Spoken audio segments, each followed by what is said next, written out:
Welcome to the Gladden Longevity Podcast with Dr. Jeffrey Gladden, where our passion is helping you to become an age hacker.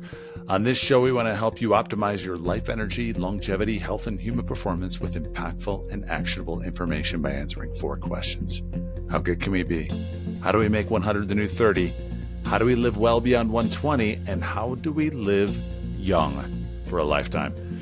Now, here's today's episode of the Gladden Longevity Podcast. Welcome, everybody, to this edition of the Gladden Longevity Podcast, where we're here to turn you into an age hacker and answer the big questions in life. How good can we be? How do we live well beyond 120? How do we make 100 the new 30? How do we live young for a lifetime? And how do we develop a 300-year-old mind? To that end, you've probably heard that gut health is central to health in general, and we're fortunate to have Emaline Brown with us. She's a naturopathic physician with a bachelor's of science in dietetics from Florida State and a naturopathic medicine degree and residency from Batiste University Clinic. She also headed up naturopathic residency supervisor at Healthtopia Clinics in Encinitas, California. And she's joined Vibrant America, a lab testing company out of San Jose, California, that has developed a lot of very innovative tests for functional medicine physicians and longevity physicians. And today we're going to be talking about the Gut Zoomer, which is an updated version of a very comprehensive stool test. And I think you're going to learn a lot. I really enjoyed this conversation with Emaline. Welcome, everybody, to this edition of the Gladden Longevity Podcast. I'm your host, Dr. Jeffrey Gladden, and I'm joined today by Emaline Brown, a naturopathic physician that works for Vibrant America. Emaline, welcome to the show. Thank you so much for having me, Dr. Gladden. It's so nice to see you. So today we're going to get into some deep stool, I suppose. So we're going to be talking about Vibrant America's Gut Zoomer, which is a really cool test. In fact, they use Zoomer after all of their tests or most of their tests. What's the origination of Zoomer? Why did that come into play? Are you familiar with that? Or Well, don't quote me on this. I've been with the company for 3 years, so I was not around during the inception. But the Zoomer, I believe, when we're using the technology, using these proprietary microarray sequencing technology devices, we can zoom in on protein and peptide sequences. Okay. So generally, it's the food sensitivity tests that were given the Zoomer name. So having to do with the technology, but it seems like they're running with it for some of these other tests, which include a lot of other methodologies included to pick up these markers. So Vibrant America is a really interesting company. I've known them really since they kind of came on the scene, and they've been incredibly innovative. I've actually gone to the labs there in California, outside of, San Jose, I think. Yes. And it's incredibly high tech. I mean, with all the mass specs and everything that they do there, it was unlike anything I've ever seen before. They're incredibly dedicated to performing ultra high quality testing, I would say. Mm-hmm. And, when you come to stool testing, it can be a little mucky, just to carry the puns forward. So, and a little murky, I suppose. Do you want to update us a little bit on the Gut Zoomer? Kind of maybe introduce the audience to the Gut Zoomer, kind of what it is, what's used clinically, Sure. and then maybe we can talk about some of the updates. Absolutely. Yeah. Happy to do so. And I think the big take home point here is that stool testing is for everybody. It's not just if you have diarrhea or constipation, gas, bloating, heartburn, and we can get into that later. But so why is it for everybody? I mean, if somebody's listening to this, it's like, I feel fine. I'm regular. Everything seems good. Why would I want to do it? Mm-hmm. Because it's linked to longevity. We have this research. It's amazing. And you're probably familiar with the 2023 Nature article titled "Longevity of Centenarians is Reflected by the Gut Microbiome with Youth-Associated Signatures." But for your listeners out there.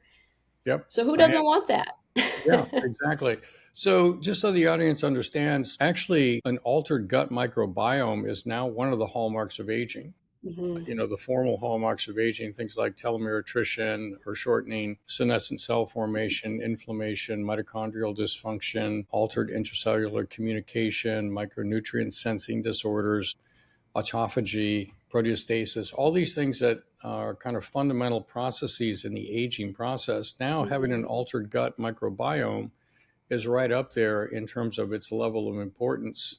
So tell us a little bit about that paper from 2023. What did they talk about there? Sure. Well, there are features measured on our stool test, the gut zoomer, that are mentioned just very briefly if you look at the abstract. So I quote, compared to their old adult counterparts, centenarians displayed youth-associated features in the gut microbiome characterized by an overrepresentation of a Bacteroides-dominated enterotype, increase in species evenness, enrichment of potentially beneficial Bacteroidetes, and depletion of potential pathobionts. And those pathobionts, that's a new term for me. And so these are microbes that are naturally present in the gut microbiome, but they can become pathogenic in certain circumstances, Mhm. inflammatory cases, and nobody wants that. And we're measuring these Bacteroides and these Bacteroidetes microbes. We're So measuring evenness. yeah, okay, cool. So usually there's a Bacteroides firmicutes ratio that's Yes, reported out, right? And yes, you want to talk a little bit about that ratio and then maybe how people can increase the Bacteroides? Well, I mean, what would you right, do if you're low on Bacteroides, right? What am I going to do? Buy right. some We all want more Bacteroides? of Or, it. yeah, we all want more. So how do we get it? Yeah. Right. So that ratio, the Firmicutes to the Bacteroides, really helps us understand if we're eating too much refined carbohydrate, which is going to promote more Firmicutes, a lot of fat, in comparison to plant-based fiber, which is going to feed the other side of the equation, the Bacteroides. Okay. Okay, so, and we think about plant-based fiber, we talk about fiber all day long. It can be a little bit of a boring kind of concept for many people. It's not sexy and exciting, but it's imperative. So, and Dr. Tim Spector spoke to this also, 30 different plant-based foods a week. It doesn't have Yeah. to be a huge amount, but we're Right. seeing this and it's such a good reminder. And that's seeds, nuts, fruits, veggies, who's eating, beans on a regular basis and lentils, our spices. So I think, and I have to be mindful of this. Otherwise, I'm Right. not getting it in. These literally little things like chia seeds and flax seeds, mix it into whatever you can, salads, That's smoothie, right. oats. And all the herbs are incredibly important too, Yes. right? Basil and rosemary and tarragon and all these herbs are incredibly healthful for us, or incredibly helpful for the arteries, which is another conversation, Mhm. but they actually promote decreased oxidation in the arterial walls, which is very cool. But it's also incredible for the gut. So, you think about dietary preferences now with a lot of people being on keto diets or high protein diets or carnivore diets or things like that. When those people get their gut biomes tested, I suspect that they're low on Bacteroides, right? So, Yes. Yeah, yeah. we do see that. A lot more people are eating carnivore, and it seems like, it helps some people in a short period of time, depending on whatever the case is. If Hmm. they're looking for maybe help with energy or insulin resistance, maybe.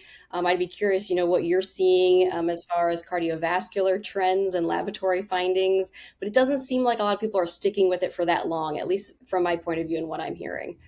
Yeah, I think there are people that that benefit from taking plants out. There are some people that Mm, just don't get along with fiber for whatever reason. yeah. It's either bloating, diarrhea, whatever it is, and they can kind of settle their gut down by taking plants out and going to more of a carnivore, keto, even a more, let's call it higher fat, avocado, healthy fat kind of diet. Hmm. Seems to be have a salutary effect for them. And then there are people that want to get lean. And to your point, if you're only eating protein, what people don't understand is that protein can become carbs. Most people think, well, if I'm eating protein, I'm building protein, but that's not true. Egg whites, which are the perfect biological protein, if you eat egg whites, only 49% of that goes into building protein in your body. The rest of it does get turned into carbs. Mm, So that's an interesting thing that most people don't realize.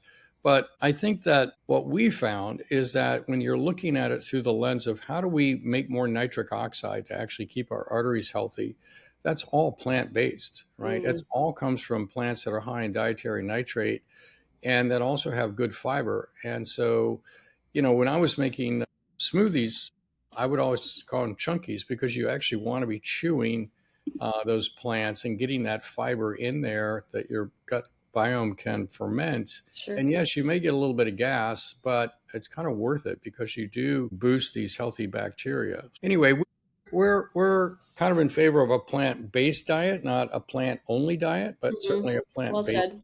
Yeah. So that's how we think about it. But, there are people that benefit from something else. And so, if that's the case, so be it. But it's interesting to see that on the longevity front, there is no substitute for plant fiber, right? So that's kind of what you're saying. So That's the poignant piece here. And if there's digestion issues, well, there's something we can do about that. If we're not tolerating these foods, if we can lightly steam or cook these fibers, support digestion using bitters. I'm a fan of bitter tinctures as I'm a naturopath, so I like the botanical side of things as a modality. And just eating bitter greens. Can we start our meal with some arugula, with a vinegar-based dressing? It's something that I think is overlooked. So what do bitters do for somebody's digestion? Yep. So bitters stimulate digestion. We think about hydrochloric acid, pancreatic enzymes, bile acid. Instead of replacing the pancreatic enzymes, which of course there's a time and a place for that intervention, but I like to start with bitters because this is going to naturally stimulate what your body already knows how to do. But sometimes we're stressed. Oftentimes we're stressed, right? We're working, we're eating in the car, we're eating standing in the kitchen. And it's hard to tap into rest and digest our parasympathetic nervous system tone when we're always going. So to have a little bottle of tinctures in your bag, that can be a nice workaround. Yeah, that's great. Is there a brand that you like of bitters? Oh gosh, there are a few. Wise Woman Herbals, Herb Farm, it's PH Farm, a little play on words there. Urban Moonshine, these are becoming more and more readily available at health food stores. And I always tell patients also make it fun. It's not another pill. So you can put it in sparkling or still water, and then you have a little mocktail before your meal. There you go. Right? There you go. We like mocktails, I'm sure, on this show. Sure. Yeah, we're not big alcohol fans. Yeah. Although a little bit of alcohol actually does have a longevity benefit. But yeah, no, that's interesting. That's cool. So then take us through the guts.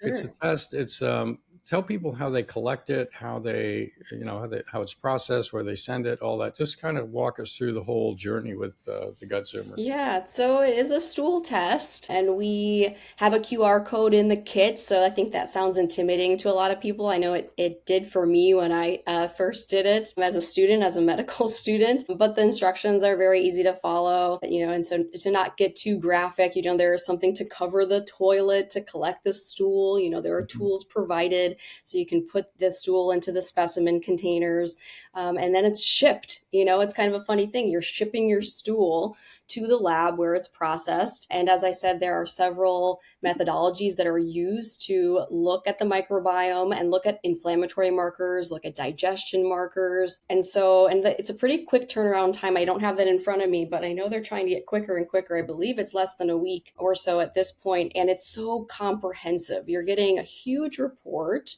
and you're getting infographics to teach you why this matters and where these inflammatory markers are coming from. And there are intervention strategies also displayed in this report. So you don't have to be a researcher or a gut microbiome PhD. The report gives you so much information in terms of interpretation. It's fantastic. Yeah, I think talk a little bit about pathogens in the gut. Those are Sure. disease-producing organisms, and these can be anything from parasites to different bacteria to different viruses. And what the gut zoomer does is it actually reports out on all of these. How does it actually detect those things? Because I don't think you're looking through a microscope to see a worm swimming around, right? So No, we're not using microscopy. We're using real-time PCR. Okay. And so we have a 96% sensitivity, 100% specificity. So for those listening who aren't familiar, 96% of the time we're catching that pathogen if it's there. So pretty darn good considering other tests on the market. And then 100% specificity, meaning when there's a pathogen detected, there's no doubt that it is that pathogen. It's not cross-reacting with something else. So I think about sensitivity as how good is the test at finding the needle in the haystack? Okay, well, it might miss 4% of the time, a false negative. And the specificity is how good is the test at making sure that needle is not something else that looks maybe like a needle, like a toothpick Yeah. or something else, right? So very good accuracy there. And we're testing for a lot. We're testing for not just H. pylori, but this is a new one for me. We're testing for non-Helicobacter pylori helicobacteres, which is kind of an umbrella Yeah. of these helicobacter bacteria, and they can be pathogenic, but sometimes they're not tested for. I think oftentimes they're not tested for. So in a H. pylori negative patient with gastritis, we might want to look for this particular pathogen, and it's on the new one. So very exciting on that. That's interesting. So with H. pylori, it can be treated with an antibiotic, and it can also be treated with certain herbals. How about for the other Heliobacters, if you find those? How are those treated? Yeah, so I haven't done a deep dive on that. It seems like the standard of care for H. pylori, as far as I understand, I believe it's the similar antibiotic regimen. Mm-hmm. But we don't want to miss these things. I think that's really the big point here. Because you go to your primary care provider, maybe you go to gastro, maybe you're even referred to gastro, and they're testing for these routine pathogens. So to have a more comprehensive list is, I think, really helpful for people struggling. And there's some risks associated with that one too. Molt lymphomas, in particular, stuck out to me for this particular Okay. pathogen. So we want to be careful. We're looking for these things if someone has ongoing gastritis, if they've got ulcers, if they've got issues, we don't want to miss it. Yeah, it's interesting. We've been impressed that we end up finding parasites for people they didn't know they had. Mm-hmm. So people that have traveled, people that are exposed to, I don't know, different water, different environments with different food, whatever, they can come back and have several pathogens that they don't know about, because regular stool testing will have been looking through a microscope to see if they see something, and if they don't, then they're left with symptoms but no real understanding of why they have them. Mm-hmm. Being able to use the PCR, which is basically looking at genetic material, Yep. then you can actually have more certainty that you're finding it, and then you know certainly what you have if you do find it, right? So Mm-hmm. we've been able to treat people and have significant improvement in their gut health through that. It's interesting how many people show up with parasites. Mm-hmm. I agree. So not everybody, but No. it's certainly quite common. Um, so tell us a little bit more about the test. You were talking about some of the new features with the updated gut zoomer. Compare the old to the new, if you would. Sure, yes. So we do have some additional commensals. And so to your point, Dr. Gladden, we have our pathogens. These are infectious organisms, but we also have our commensal bugs, if you will, or microbes. And so these are the normal inhabitants, if you will, but they can go a little crazy. They can become overgrown, and that can be associated with GI upset. We can have gas bloating. I know a lot of our listeners are probably familiar with SIBO, small intestinal bacterial overgrowth. So we can look for these imbalances in the normal microbiome, if you will. So we have added a couple of those microbes. We have one in particular that I find interesting is this stipes. This is brand new to me. So this is a microbe that has been associated with mood regulation. GABA is produced by some of our microbes. And this is again why stool testing is for everybody, right? Who doesn't want a good mood? Who doesn't want to live a long, healthy, happy life? So if this is Yeah, implicated in GABA and short chain fatty acid production, that's amazing. And I want to see if I have enough of this particular one. that's a really good one, because GABA is it's basically the counterpoint to glutamate in the brain. Mm-hmm. And glutamate is an excitatory neurotransmitter, which can make it hard for your brain to turn off at night. Mm-hmm. And it can also kind of burn your brain out, so to speak, where you get a lot of fatigue or brain fog. Whereas GABA is actually kind of a rest and restore neurotransmitter. It calms the brain down, and it's really important for sleep. So if people are struggling with sleep, if they're taking the right probiotics, and we'll talk about that in a second, to maybe boost the GABA production, or the right diet to boost GABA production, now you're basically actually calming yourself down by having your gut working with you, right? We know the Yes. gut is kind of a second brain. We know it makes serotonin and some other things that are actually salutary for us in terms of being calm. But to have more GABA, that's a big deal. So, do you want to tell us how to optimize the GABA producing bacteria? Are there insights into that, or is that all? Yes. So I don't have the specific, I think getting the specific maybe nutrient intervention for the organism, that's trickier and to again, I'm referring back to another episode you had on the gut and longevity, Dr. Tim Spector, that we're really in the infancy period of understanding all of this, but we do know certain fibers will feed these microbiota. And so we need fructooligosaccharides, we need resistant starch, we need inulin. So Mhm. overall, we want a collection of these fibers. And it can sound, kind of like another language if you're not familiar with nutrition. But essentially, it's eating all those things we talked about before, but we need a combination. So it's Mhm. not the same, it's not your favorite fruits every single day, but buy something you've never seen before, like Jerusalem artichokes. I think I may have only had it once or twice in my life. I need to buy more. We Mhm. all need to kind of work on this, I think. But it's really being mindful of rotating, eating seasonally. I think that helps a lot too. Yep. No, it's a good point.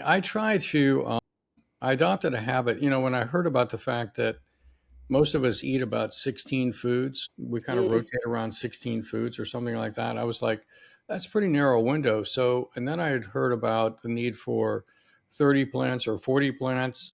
And so I started to adopt a strategy when I go to the store of trying to buy different things every time I go. yeah, I love And that. I may circle back to it in 3 weeks or 4 weeks and get another whatever, apple or kale or whatever. But trying to go into the produce section and just buy a bunch of different things. Hmm. And that variety, you know, the gut loves variety. Your body loves variety. Your Hmm. nervous system loves variety, right? If you're doing the same thing habitually, it starts to get boring. So you can think about it. It's a little bit about being adventurous in your eating. And I think Yes. when you do that, it's actually a super healthy thing to be doing. So Hmm. yeah.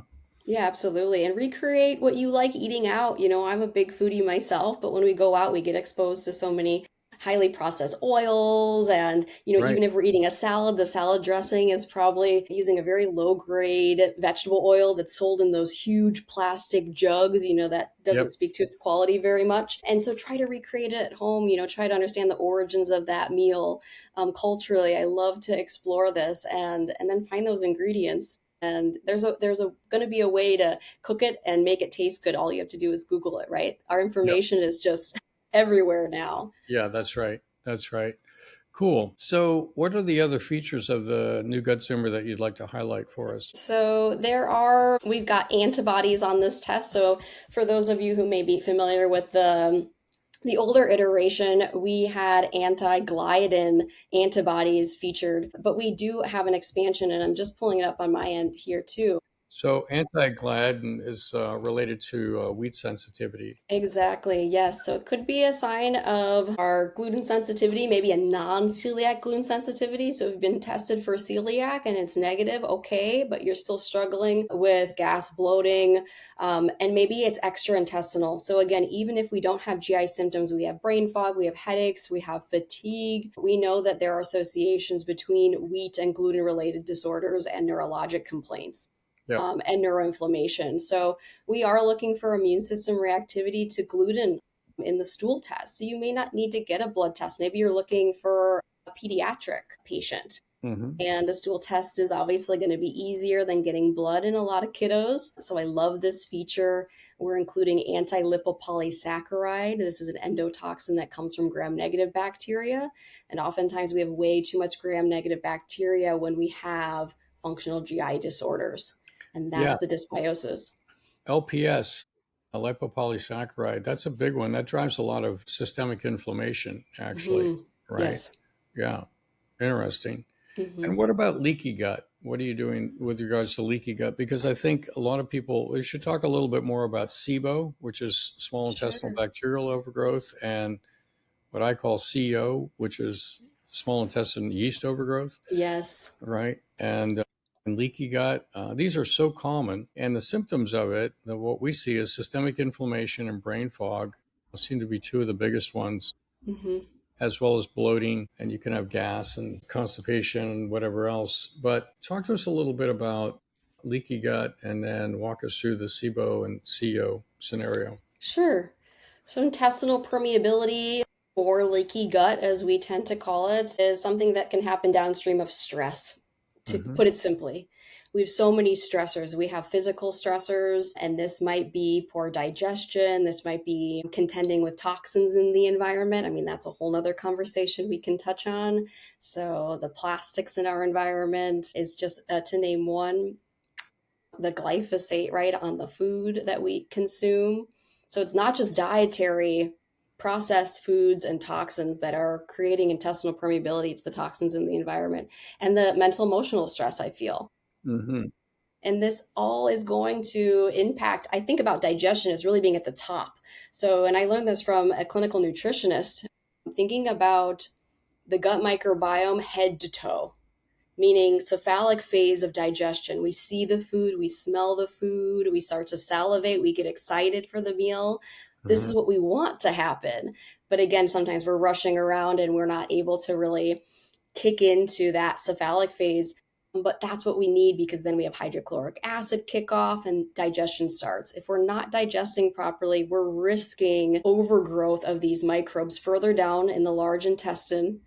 And this creates inflammation. It creates intestinal permeability, which is this widening between the cells in the gut lining, and that can lead to inflammation system-wide. So this is an interesting thing. It's the parietal cells in the stomach that are producing hydrochloric acid. And as people age, they can start to develop something called achlorhydria, which basically means that they're not producing hydrochloric acid in the same way that they used to, which can have an impact on digestion, but it also has an impact. Having that acid pass from the stomach into the small intestine is healthy for the small intestine to kind of keep it purged from some of these overgrowing bacteria and yeast to some extent, right? So having acid when you eat is good. And for people that, you talked about the bitters, but also taking some acid. This is maybe where vinegar is helpful, and things like betaine can be helpful for replacing the hydrochloric acid, right? So people should keep that in mind, that these are pretty simple things that can be done with a meal that can help keep the small intestine from being overgrown, right? It's a piece of the puzzle, not the whole puzzle, but exactly. Yeah. Yes. I say hydrochloric acid is our natural antimicrobial, because so many people, they want to take, herbs that kill. They want to talk about killing first, as far as that first step when we're thinking about GI healing, or, maybe I just need to take a course of antimicrobial herbs. But I always think about digestion first, and the pancreatic enzymes, because this is what keeps everything in check and keeps it in balance. And that's what we should be producing on our own naturally. But sometimes we do need to take beta HCl if maybe it's a higher level concern or dysfunction. Absolutely. Yeah, interesting. Yeah, and then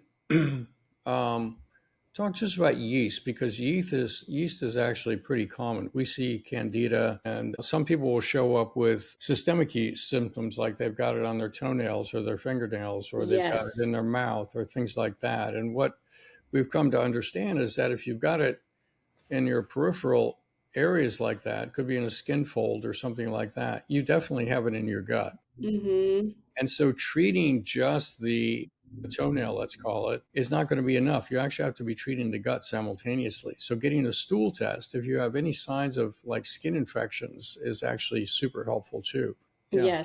Yes. Thank you for bringing that up. I agree. So it's this systemic impact we have from this overgrowth, or this imbalance, or dysbiosis, whatever you want to call it, in the gut. And I think a lot of people aren't aware. They're not looking at their tongue. So thank you for bringing that up. Looking at your tongue, is there a white coating? Looking at your toenails, are they slightly yellow? Are they brittle? Are we itchy anywhere? Like you said, in skin folds, do we have a itchy scalp? I think so often these things are normalized. That's So right. it's like, oh, I'm just itchy, or I have this, or I have loose stools, and that's not normal. And again, that's why I think using this test as a screening for overall health and longevity is fantastic.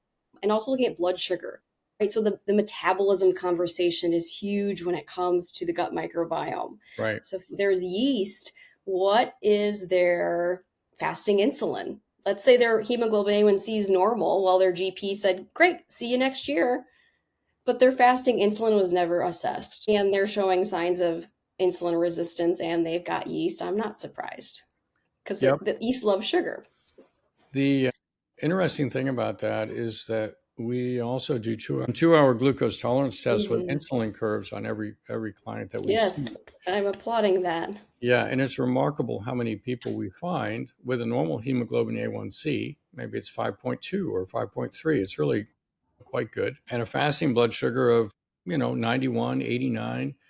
But my gosh, if you challenge them with 75 grams of glucose, they may be diabetic for an hour. And there's a genetic reason for that, right? They are slow on the TCF gene and a couple of other genes there that they actually don't get the incretin signals that glucose has hit the intestine to actually stimulate insulin release in a timely manner. And so the sugar for them can spike up to 180 or 200. It shouldn't go over 130, right? So they're like diabetic for an hour.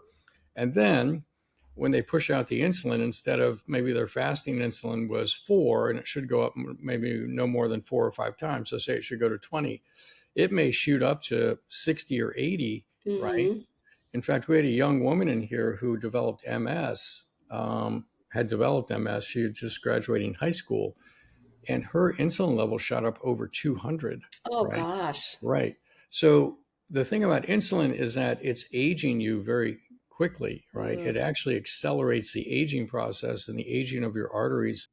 So being able to understand your genetics around how you manage glucose and then what your insulin levels are doing is super important. And wearing a continuous glucose monitor may not tell the story because you may control the blood sugar just fine, but in order to do it, your insulin is, 10 times what it should be.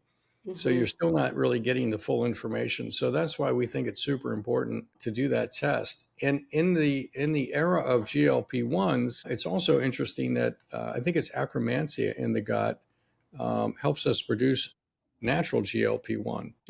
Yes. So you can take probiotic, metabolic or a GLP-1 probiotic that actually will boost the population of those bacteria to augment your GLP-1. So if you're trying to get off your GLP-1, if you're taking one, by boosting the bacteria, just like you can boost GABA to sleep better, you can boost your endogenous GLP-1 to help you control not only your blood sugar, but your appetite and other things, right? Yes, yes. The gut microbiome is communicating in all sorts of ways in terms of how many calories we're burning and do we even want to exercise? Do we have cravings, to your point? And I just have to say, when you said diabetic for an hour, I almost got chills because that's such a poignant way of looking at it that it's easy to miss unless you're doing the appropriate tests. That's right. And the gut microbiome plays a role. Absolutely. We're just learning more and more about this. So I think, and who doesn't want to be metabolically flexible? That's kind of a buzz phrase right now. I know that seems very appealing to me. That seems like a non-negotiable if you want to focus on longevity. So metabolically flexible, this is a really interesting concept. It has to do with the ability to eat from a wide variety of different sources and not have a negative impact from it, right? It's training yourself to be metabolically flexible. You can burn fat, you can burn carbs, you can do all these things and do it in a healthy way. Not get hangry. That's right. Yeah. Do you have a tendency to get hangry? Yeah. Well, I did, so I did when I was in medical school, and it was, I'm learning about all this stuff. And to that point, we've come a long way since then in terms of the microbiome. But, skipping a meal in some cases when I was really stressed and I was not very active because all I was doing was going to school and studying was very uncomfortable. Feeling nauseous, feeling irritable. That's where the angry part comes in for hangry. And, I started lifting weights. That's the game changer is strength training. And of course, we need some cardiovascular exercise also. But yes, I think I'm definitely prone. And there's a genetic component to your point also. My dad is type 2 diabetic. And so it's a huge priority of mine to understand that there are things in my control. And then there's kind of a predisposition, which makes it a bigger priority for me. So I know hangry, but I know you can reverse it too. Yeah, exactly. It's a great point. What other points would you like to bring forward on the on the gut tumor. Sure, yeah. Well, I wish that we had a visual here, but again, the infographics are great. They're really a beautiful teaching tool. So for practitioners out there who feel like you want to draw out on, maybe you have a whiteboard in your exam room and that's Mhm. fantastic. Well, this is already drawn out for you in the report. So, and we're Okay. superimposing the results within the infographic. So it's quite sophisticated in terms of saying this inflammatory marker, let's just say calprotectin, is circled in red because it was too high for that particular patient on this report. So really helpful there. And I feel that you can get so much insight in terms of the categorization of where the microbes fall in terms of risk. So again, it's not just GI, but it's metabolism, it's neuro, it's hormones. Hormones is another piece that another rabbit hole we could go down. But you're getting insight in terms of multi-system impact from the microbiome on this test. It's great. So talk to us about hormones.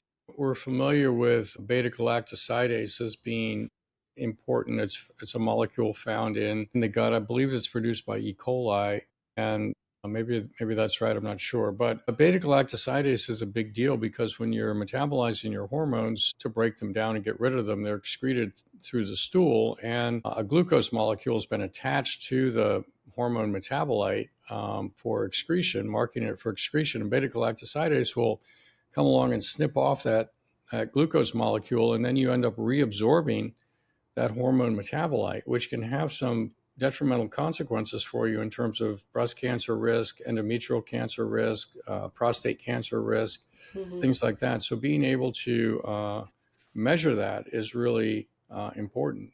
Yes. Yes, and so we're measuring beta-glucuronidase, but we also have beta-galactosidase producing bacteria measured on the test as well. Okay. But the direct measurement is Beta-glucuronidase, right. beta-glucuronidase, That's yes. it. Yeah. And so I think about the conjugation of the toxins and the estrogen as a little anchor, if you will. Mm-hmm. So, and I'm an educator at this point, so I think it's helpful to paint these pictures and give these analogies for folks.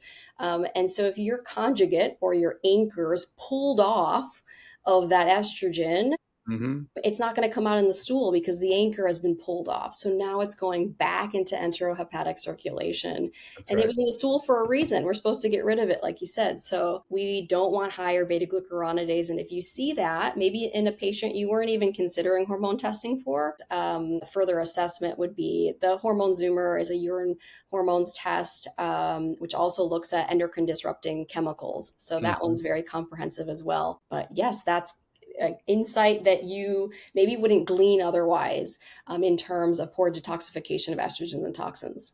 So are there things that you can do? I know there's calcium D-glucarate can be taken to basically neutralize the beta-glucuronidase. Sure.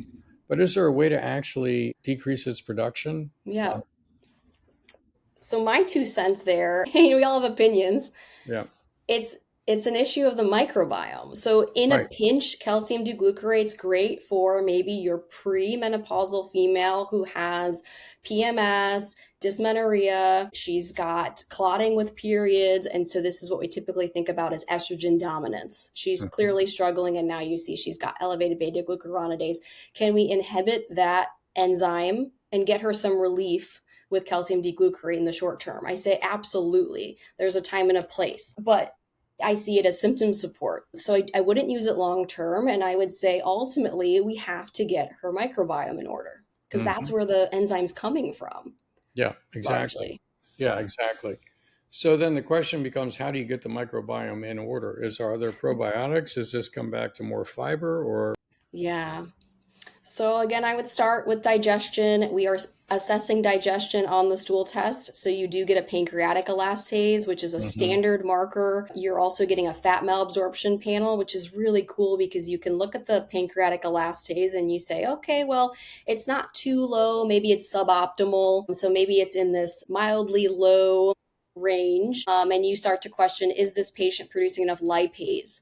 So the cross-examining, if you will, would be to look at the fat malabsorption panel to look for excess fat in the stool, which might be further evidence that they're not producing enough lipase, in addition to that mildly low elastase. And so evaluating digestion is the first thing I do. After looking for a pathogen, of course, right? We want to, that is really the first thing. Don't miss the pathogen. if they're inflamed, they have high calprotectin and you're scratching your head and you're getting nervous and you're ready to write a referral, make sure you look at the pathogen report because there's a lot of stuff on this test. So that's the first thing. And then I look at digestion. So if digestion is not in order, to your point about hydrochloric acid, that's very important. And I love the conversation of mealtime hygiene, which is, again, not very exciting or revolutionary, but can we sit down and enjoy the food? And what kinds of techniques are there? One of my favorites, and this was passed on from a provider who we had on our podcast, she said, put on one of your favorite songs. If you're working all day, something from childhood, I think we all have those songs from our earliest childhood memories. You hear it instantly. Walking on Broken Glass for me is one of those. My mom would put it on and we would dance in the kitchen. Nice. And instantly it takes me out of my work mode and it puts me into my my parasympathetic. Nice. And I love that. Yeah. Very cool. No, that's very cool. Yeah. Thank you, Annie Lennox, right? What do you do? I'm curious, if you don't mind me asking, to maybe get ready to eat. Get ready to eat? Yeah. I usually grab something and start chewing. That's typically nothing fancy. That's typically what I do. But I tend to eat out some and then I eat at home. And again, when I go to the store, I try to get a wide variety of different plants to bring in. But eating for me has always been like, if I never had to eat again, I'd be actually fine with that. Okay. Like I know some people almost live to eat, like they plan a whole vacation around where they're going to eat. Sure. For me, food is more fuel than it is anything. And literally, if I didn't have to eat, I'd actually be fine. If I could just take a pill, I'd actually be fine with that. That being said, I have a sophisticated palate and I can enjoy a whole wide variety of things. I'm a very adventurous eater at the same time, right? So I enjoy that, but I don't have a big routine. I was listening to you talking about putting on music and things like that and doing a little dance before you eat. I don't know. Maybe I'll have to try that on and see how it works. Right. It's something that's so quick. And I think there's some neural pathways, I'm sure. I can't speak to that. But it reminds me of scent. How certain scents can immediately make you think of a memory. That's right. And I think it's very powerful. A person for that matter. Yes. One of the things you talked about with being able to identify fat in the stool that's not being absorbed is it's really critical when we find that, because we know that people may not be absorbing their fat soluble vitamins, right? Right. And so that's a big deal. So making sure that people are getting enough of the fat soluble vitamin and also able to digest it. So if you're listening to this, this is another thing that a healthy person, you may be taking your vitamin D, but if you haven't checked your vitamin D levels, it may be because you're losing some of it in the stool, right? And then on top of that, there are genetics, a number of different genes, VDR genes, and other ones that have to do with how well the vitamin D can actually interface with your genome. Vitamin D is not really a vitamin, it's actually a hormone. So it goes into the DNA, it goes into the nucleus of the cell, and it's actually modulating genetic expression. And being able to take sulforaphane, which comes from broccoli or broccoli sprouts, particularly when it's combined with myronase to activate it, can upregulate those genes so that you're actually getting the benefit of the vitamin D when you take it or when you consume it in a vitamin D enriched food, right? So this whole thing it's important to understand that food, we're talking about food and digestion. It's really important. I always like having the conversation with people that food is actually information. Yes. We think of it as calories, something to burn, or a nutrient, something that we need, right, for energy production in the mitochondria with the B vitamins or whatever else. But actually, it's all information. And when you start to think about it as information, it's like, oh, well, what information do I need? And is the gut biome, is it working in concert with me to give my body the information it needs to actually live a healthy life, right? So. Right. Yes. And that's epigenetics, which is also fascinating. Right. And how do we influence what we're born with and maybe show up the best we can with what is in our control as opposed to what's not in our control. So yes, such a great point there. Nutrient status is, and again, another reason why it's for everybody.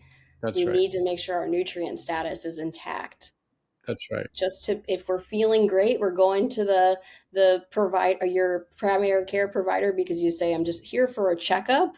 We want to continue feeling great. It's very simple when you think about it that way.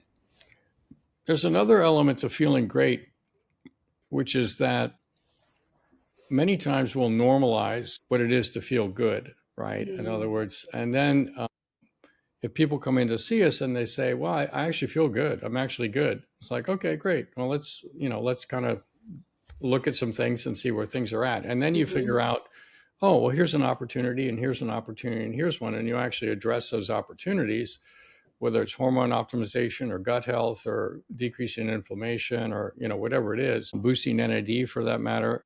All of a sudden people are like, oh my gosh, I feel great, right? And I didn't realize that I didn't feel great until I felt great, right? So Exactly. it's really fascinating that we normalize the way we feel. So if you're listening to this and it's like, no, but I feel good, why would I want to do that test? You can actually typically feel better than you do. So that's an interesting piece of this as well. Yeah. Yes, we want to optimize. And I just think about people going to bed so late, and, sleep again is another thing that we could talk about in terms of the gut microbiome. And we have our habits, right? So waking up feeling sluggish, feeling that we're not energized and ready to start our day. We're relying on coffee so often. And so I think that that's just an example of how this can become overlooked. I mean, if you can wake up naturally, maybe not to an alarm, and feel that you're ready to start your day and you're looking forward to it without a stimulant, I think that that's a really nice way of maybe trying to understand that there's something that we could improve possibly. And I think that's empowering too. Tell us, maybe the last thing we'll address is talk a little bit about alcohol. What's the impact of alcohol on the gut health? Leaky gut, of course. Leaky gut. Back to the leaky gut, yes. Yeah. And what we found is that we can never fix somebody with leaky gut and bacterial overgrowth or yeast overgrowth if they continue to drink. It's not that we have anything against alcohol. It's just that the alcohol, those bacteria and those yeast love that. And it's really difficult to clean things up if alcohol keeps coming in.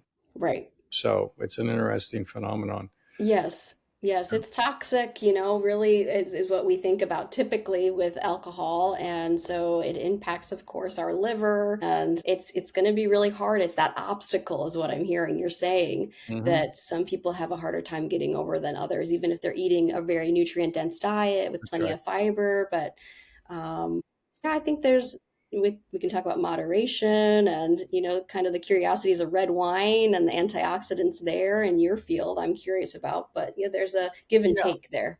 Well, there's polyphenols in red wine, of course, and there's resveratrol in very small amounts, which can be helpful in red wine. But we tend to see that alcohol in general has more negative effects than it does positive effects. With the exception of inducing an enzyme in the liver that actually metabolizes alcohol. And it turns out that having more of that enzyme decreases the level of other alcohols that our body produces. Oh, interesting. And that's associated with longevity benefit. So having some of this aldehyde alcohol enzyme has been associated with longevity. So the way I get a little bit of alcohol is drinking some kombucha, which has a trace of alcohol in it, which is enough to stimulate the enzyme production. And yet I don't think has much impact on my gut. And I don't drink it all the time, but it's the way I handle alcohol. Sure. That's a clever way of going about it. And fermented foods, again, we touched on probiotics a little bit, but kombucha is a fantastic fermented product. It's a beverage for those of you who don't know. I think most people know at this point, but yes, I love that, along with kimchi is one of my favorite fermented food items. And even if you heat it up, and this was mentioned again in that episode I listened to prior on your show, you still get benefit even if you're heating up these fermented food products with postbiotics. Exactly. So there's so much good to come from all the things that we're consuming if they're whole foods. And I think so many people, they shy away from fermented foods. You say sauerkraut and they run the other way. Yeah, I like sauerkraut. Me too. Yeah, alcohol dehydrogenase was the name of the enzyme I was thinking. So by stimulating alcohol dehydrogenase with a little bit of alcohol, that's got a longevity benefit. But apart from that, I'm not sure that the alcohol really does much. So in a positive way. And what we do is we just have people abstain for a few months, and we can clear up the gut. And then if they have a bit, it seems they can kind of maintain it. But it's hard to pull them out of the fire if they're continuing to drink.